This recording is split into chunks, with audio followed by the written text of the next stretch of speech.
Live live live কর। Live না, এভাবেই চলো। আগে বলো, ইন্ট্রোডিউস করো। বন্ধুরা, তোমাদেরকে একটা জিনিস দেখাবো, তোমরা দেখতে থাকো। কি জিনিস, কি জিনিস? এই যে কি এটা স্প্লেন্ড নাকি snake, snake plant. Snake plant, সেইটার ফুল ফুটেছে দেখো।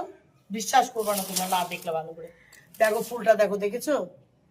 আমি তো অনেক গাছ দেখেছি, বড় বড় গাছ দেখেছি, কিন্তু ফুল দেখিনি। আর দেখো ফুলটা দেখো, তোমরা বিশ্বাস করবে না। দেখো এই যে ভিতর থেকে বের হয়েছে, এই যে ভিতর থেকে বের হয়েছে ফুলটা, দেখেছো? এইটা ফুল কি কি কাজে লাগে? ঠিক অ্যালোভেরার মতো বেরোয়েছে না মা? অ্যালোভেরাটা লম্বা বাড়ায়, মনে করো ধানের শীষের মতো বাড়ায়। হ্যাঁ, আর এইটা দেখো বেশ সুন্দর, সেই রজনীগন্ধার মতো সাইজ। হ্যাঁ, রজনীগন্ধাটা বড় একটু, আর এইটা তো ছোট। কিন্তু আবার এই ফুলটা হচ্ছে, আর এই এই যে স্প্লেঙ্কের গাছ দিয়ে, গাছের ফুল দিয়ে কি হয় সেটা তোমরা কমেন্টে অবশ্যই